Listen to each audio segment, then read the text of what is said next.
Alors après, qu'est-ce qu'on en fait?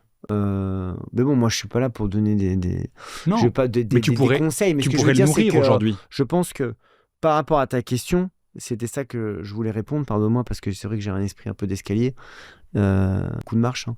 Ce que je veux dire, c'est que je voulais dire que dans un premier temps, essayer de poser un regard, essayer d'avoir une forme de lucidité, faire comme un bilan, pas un bilan de compétences, mais un bilan de vie.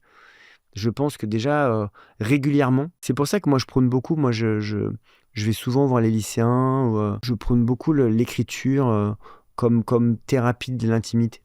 Prendre le temps, on est tellement dans une frénésie permanente des choses. Prendre le temps de la réflexion sur ce qu'on vit, je trouve que déjà c'est une forme de pas vers le mieux, vers la tentative d'aller mieux. Mais régulièrement, moi je peux me dire, est-ce que je suis heureux? Est-ce que je suis heureux dans ma vie professionnelle? Est-ce que je suis heureux dans mon passé? Est-ce que je suis heureux avec mes enfants? Est-ce que je suis heureux dans ma vie de couple?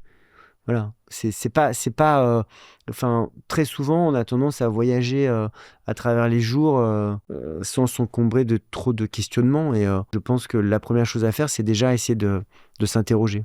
C'est marrant parce que quand je t'écoute, Mhm. je me dis, mais Tu penses à ta vie et là, tu t'inquiètes, non?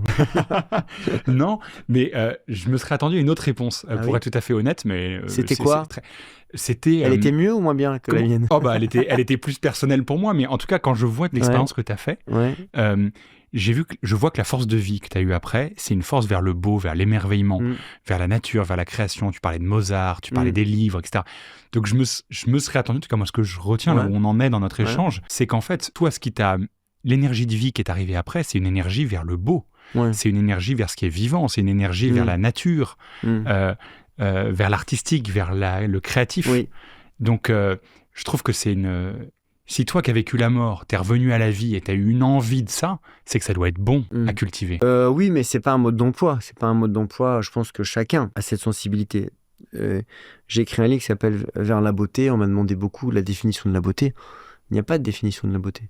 C'est ce qui est intéressant. Donc oui, j'aurais pu, à travers mon expérience personnelle, tu as raison, davantage mettre en avant cet aspect-là, mais je trouve que cette part comme ça de lucidité, de tenter d'être lucide, parce qu'au fond, il y a tellement de moments, et moi je l'ai vécu plusieurs fois dans ma vie, où j'ai été dans l'incapacité de bien comprendre ce que j'étais en train de vivre, et bien comprendre, c'est aussi être capable de bien agir. Et donc, on est parfois comme ça, amené à plus tout à fait parfois être en connexion juste avec ce qui compose notre vie et nos désirs. Et donc, on peut faire des erreurs à ce moment-là. Donc, je pense que régulièrement, s'interroger, ne pas se laisser embarquer dans des vies qui ne sont pas épanouissantes, ça me paraît très important. Il y a une forme de responsabilité dans ce que tu nous dis depuis tout à l'heure, qu'on a tous. Responsabilité de choisir.